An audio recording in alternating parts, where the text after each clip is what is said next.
Bem-vindos ao Grupo Marcos. Estamos no programa Nova Geração 190, Limitar-se para Crescer. Vamos começar com 2 quadras do poeta Antônio Nobre, extraídas do livro Parnaso de Além-túmulos. É bem curtinho, vamos lá. Dizem que os mortos não voltam. Voltam sim, e por que não? Os corpos daí nos soltam, como as aves o alçapão. O seguinte: pensei que a morte era o fim das ânsias do coração. Contudo, não é assim, nem pó e nem solidão. Estamos estudando o Livro dos Espíritos, parte 2, capítulo 7, Retorno à Vida Corporal. Vamos estudar um item em que Kardec vai questionar os espíritos para entender como que é a influência do organismo. Aqui a gente vê os sistemas, as ideias mais diferentes, né? E daí para os extremos que já se tornam ridículos de que o corpo não tem influência nenhuma, ao outro extremo que o corpo é tudo, o corpo é que decide. Vamos aqui tentar entender algo muito interessante, né? A gente vai dar os conceitos básicos para quem nunca estudou esse tema, mas a gente vai se perguntar qual o papel do corpo no processo evolutivo, para que serve, qual é a finalidade. Vamos lá. Primeiro Kardec vai questionar o seguinte, estamos na 367. O espírito, unindo-se ao corpo, identifica-se com a matéria, quer dizer, o espírito torna-se matéria ao encarnar? Resposta: a matéria é apenas o envoltório do espírito, como a roupa é o envoltório do corpo. O espírito, unindo-se ao corpo, conserva os atributos da natureza espiritual. Muito perigosa essa questão, como todas as questões que têm uma analogia, né, uma comparação, elas são muito perigosas. Porque a nossa mente infantil quer tomar as coisas ao pé da letra. Então, às vezes eu posso, a partir disso, começar aqui a pensar um bocado de besteira. Não, então o corpo é uma roupa, então é apenas um tecidozinho que fica por cima, não faz muita diferença, e aí eu desenvolvo um conjunto de raciocínios errados. Não é isso, é uma comparação. Para a gente entender o que os espíritos querem dizer com essa comparação, a gente precisa ler as outras questões e precisa entender os princípios gerais do Livro dos Espíritos. Senão a gente vai tirar conclusões bastante bobas. Vamos ler aqui a seguinte, só para a gente chegar onde o ponto, na verdade, é o conceito inicial. Então aí Kardec pergunta: após sua união com o corpo, as faculdades do espírito são exercidas com toda a liberdade? Resposta: o exercício das faculdades depende dos órgãos que lhes servem de instrumento. Elas são enfraquecidas pela grosseria da matéria. Então, olha aí, então não é uma roupa, né, como a gente entende hoje. É só uma camisa, uma calça que não atrapalha em nada. Não, atrapalha. Então o corpo, se a gente quiser ainda ficar com a comparação da roupa, é uma roupa extremamente grosseira. É uma espécie de roupa de astronauta, né? Ou, para pegar uma comparação mais antiga, é um escafandro, que é uma roupa de mergulhador antiga. É aquela roupa que, na verdade, parece de astronauta, né? Que limita bastante os movimentos. Você imagina um indivíduo com a roupa de astronauta ou um escafandro, que é algo bem parecido mesmo, fazendo ginástica. Tendo que fazer uma cirurgia delicadíssima no indivíduo. Você imagina um médico tendo que operar com a roupa daquela, uma área delicada do cérebro e do coração. É muito difícil. Então, quando a gente fizer uma reflexão por analogia, vamos ter cuidado, né? É uma roupa extremamente grosseira. Para que não reste dúvida, Kardec, na sua capacidade gigantesca de entender o atraso humano, o nosso atraso, ele vai colocar um item nessa pergunta. Porque uma das grandes características de Allan Kardec, e por isso ele foi escolhido por Deus para codificar o Espiritismo, é a seguinte: ele é um espírito extremamente evoluído, capaz de entender como funciona a mente e o coração dos espíritos atrasados. Porque não adiantava vir só um espírito iluminado.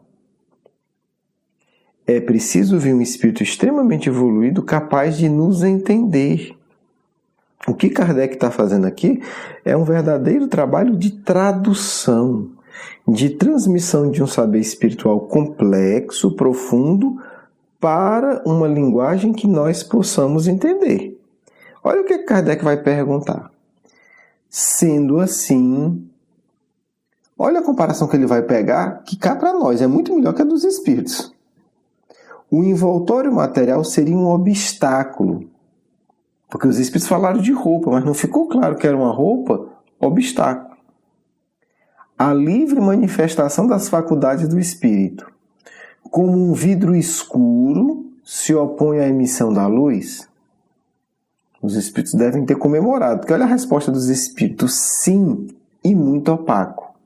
Quer dizer, você entendeu, é isso mesmo, você expressou melhor do que a gente. O comentário de Kardec é ainda melhor.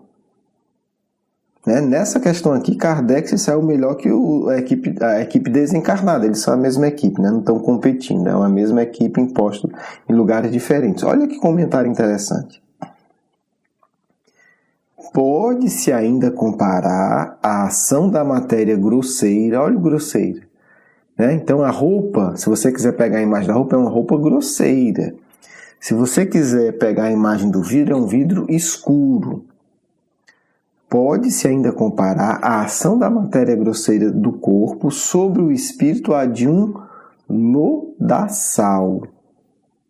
Quem já tomou banho de mar de piscina sabe como a água ela atrapalha os movimentos. Quem já teve a experiência de andar, por exemplo, no mangue, na lama, onde você pisa e o pé afunda, sabe do que Kardec está falando, a dificuldade de se mover. Agora você imagina andando numa piscina de lama, de areia, até o pescoço. É isso que Kardec está dizendo. Então, assim, a grosseria do corpo sobre o espírito se assemelha a de um lodaçal, que tira a liberdade dos movimentos do corpo, que nele se encontra mergulhado. Então vamos lá, você está numa piscina de lama. Lama não no sentido de sujeira, mas no sentido de um pântano, de água com bastante areia ali. E você tem que se mover. Imagine a dificuldade de você se mover. Essa é a dificuldade do espírito desenvolver suas faculdades por meio de um corpo grosseiro como o nosso. Então o que Kardec está colocando aqui é a extrema limitação. De onde é que Kardec tira isso, gente? Vamos lá, de onde é que Kardec inventa isso? Ele não inventa, ele sabe. Porque Kardec teve 30 anos de práticas e estudos continuados no magnetismo. Então Kardec já tem um amadurecimento de entender isso. Por isso que é tão difícil para as pessoas entender o espiritismo sem o magnetismo. Kardec precisou. Tem muita gente que acha que não precisa. Ok, eu acho que é indispensável.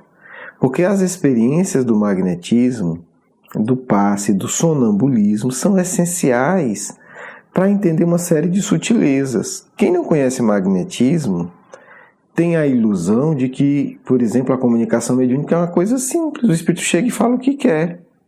Não é assim que funciona. Você tem várias barreiras a superar. Da mesma maneira que nós, encarnados, temos todo um bloqueio para manifestar de fato as nossas faculdades, os nossos poderes, as nossas percepções, o espírito, quando vem dar uma mensagem, ele também encontra imensas barreiras. E o indivíduo que não conhece acha que é só o espírito chegar e falar e pronto. É muito complicado. Então Kardec já compreende isso há 150 anos atrás, por conta desses estudos que ele desenvolve. Então vamos lá, vamos agora à questão central nossa. Por que isso? Né? Por quê? E aqui eu fico com a imagem de Kardec e uma imagem um pouco mais atual, embora o pessoal já fazia isso na época dele, né? Mas hoje é sistematizado. Vamos pegar atletas, jogador de vôlei, por exemplo, né? Que joga, né, o vôlei tradicional na quadra normal e tal, né? Com piso especial e etc. Parte do treinamento desses atletas é jogar vôlei na areia ou correr na areia. É interessante isso, jogador de futebol também. Aí você diz, mas o sujeito joga num gramado, joga numa quadra sintética, toda perfeita. O que é que ele está fazendo na areia, na praia, correndo na areia? Ou jogando na areia? Olha que interessante. Por quê?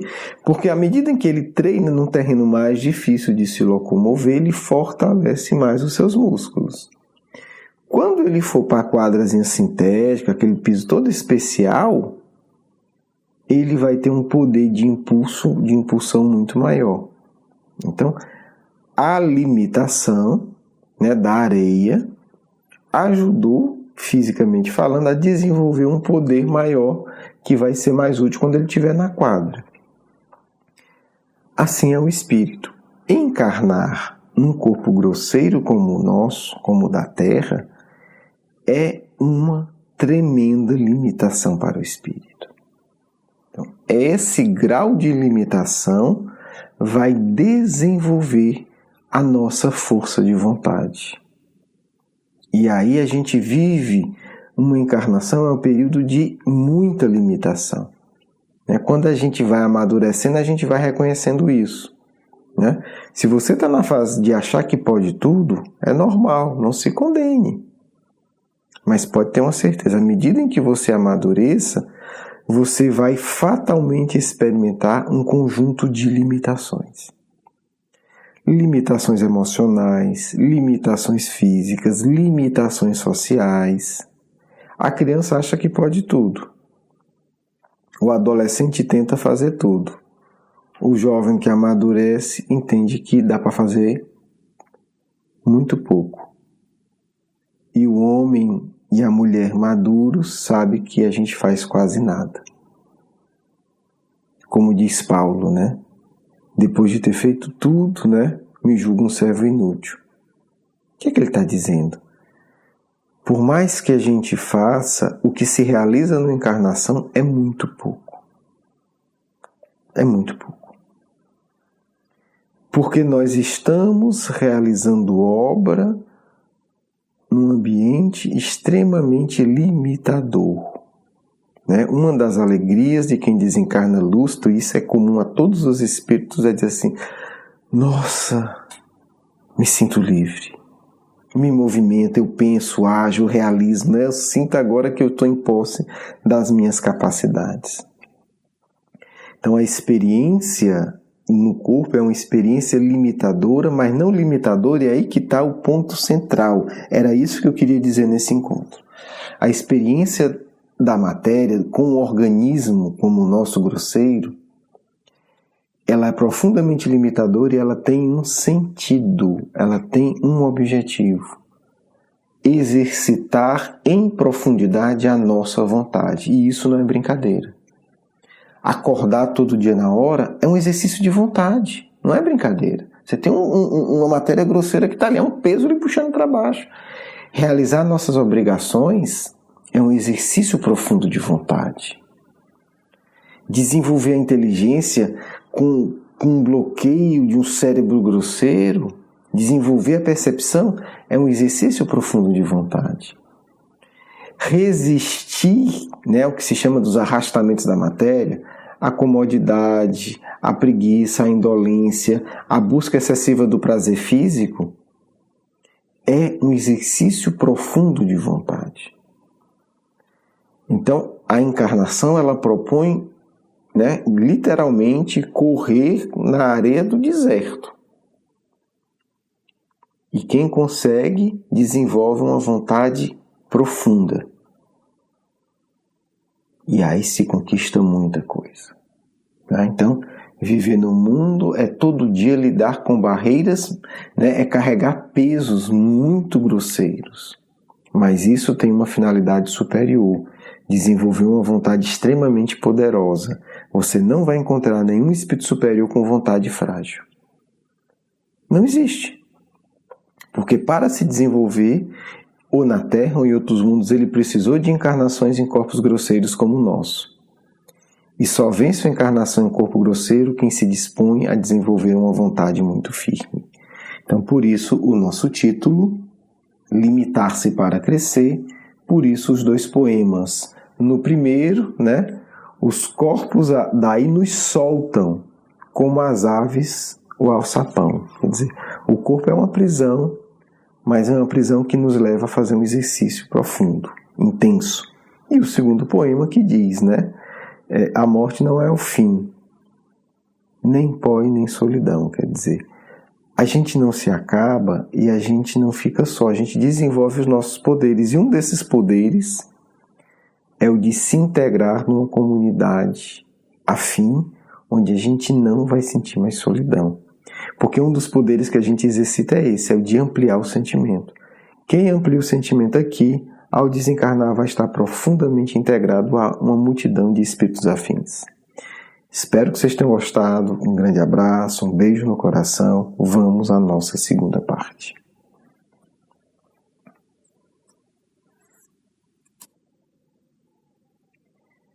Filhos, que o Cristo vos ilumine, para que vocês possam entender a beleza verdadeira em todas as dificuldades da vida.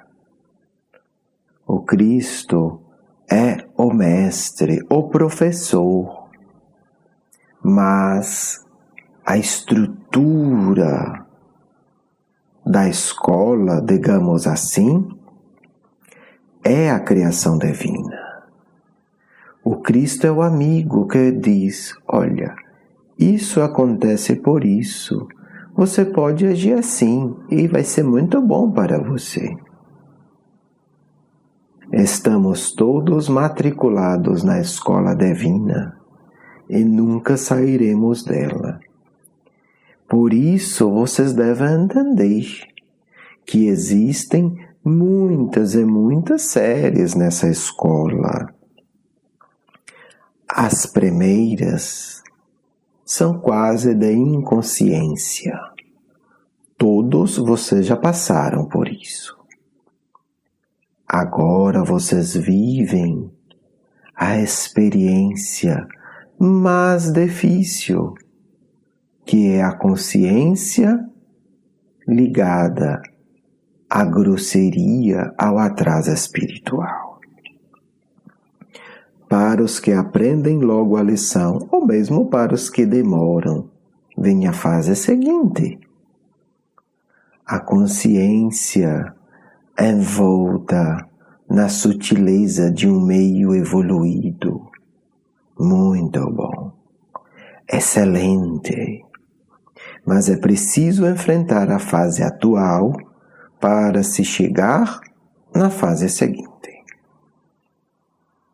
É uma fase breve, falando do ponto de vista de toda a evolução. Mas as lições são essenciais.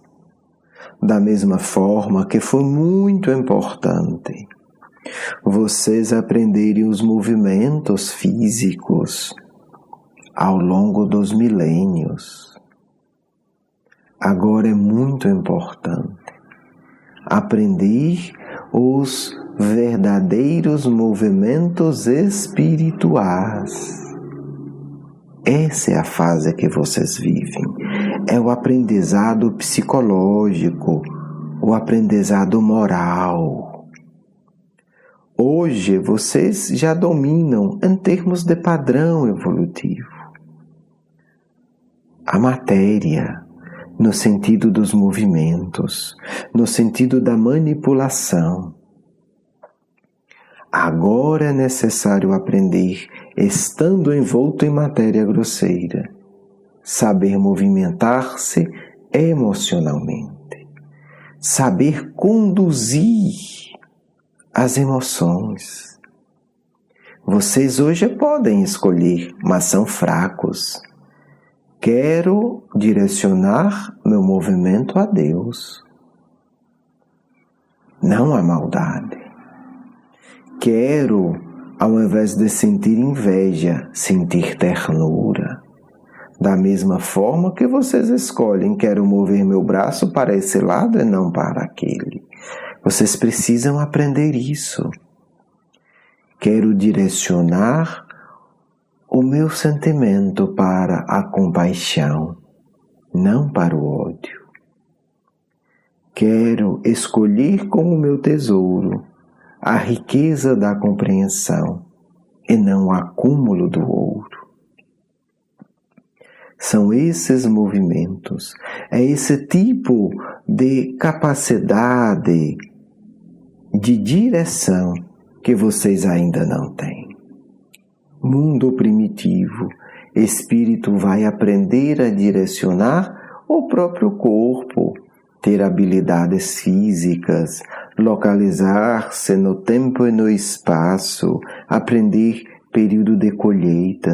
Tudo isso é aprendizado indispensável. Hoje, espírito na Terra é convidado, ou diria convocado, porque os tempos são muito austeros, a adquirir poder sobre o movimento dos sentimentos. Precisa aprender como conduzir o movimento. Qual é o momento adequado para o silêncio? Qual é o momento adequado para a fala? Qual é o momento adequado para agir?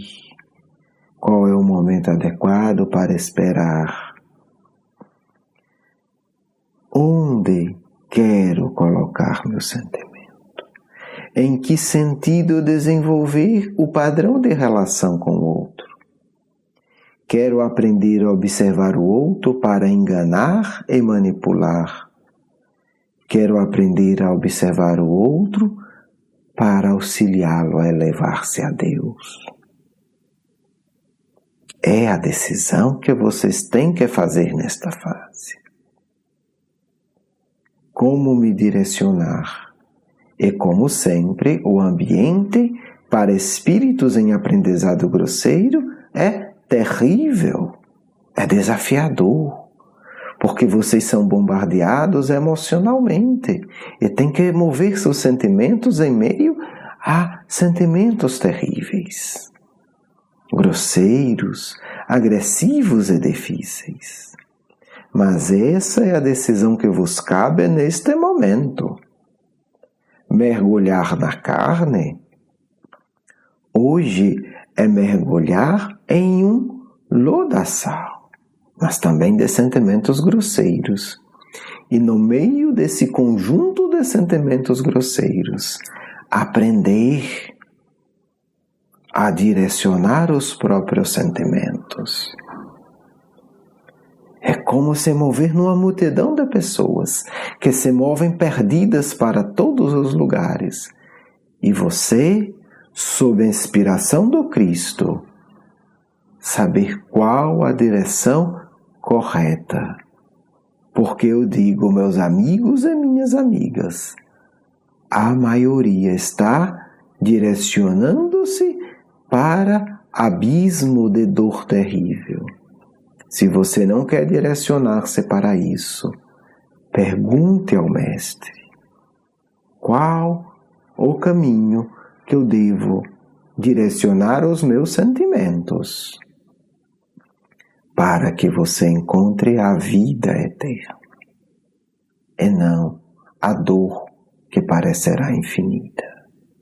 Filhos, a condução de si mesmo hoje, falo condução íntima, é a tarefa que vos cabe, acima de todas as outras. Vinculem-se ao Cristo, para que Ele possa vos guiar nessa tempestade terrível e vos conduzir a um lugar de profunda paz, onde o amor e a luz predominam, onde não há maldade, onde há verdadeira felicidade. É o que desejo a cada um de vocês, do amigo espiritual de sempre. Quero agradecer o seu carinho, a sua atenção, e para conhecer mais do nosso curso Educação Espírita, um convite à juventude, do nosso programa Nova Geração e os nossos livros, por favor, visite o nosso blog grupomarcos.com.br. Você é muito bem-vindo. Um grande abraço.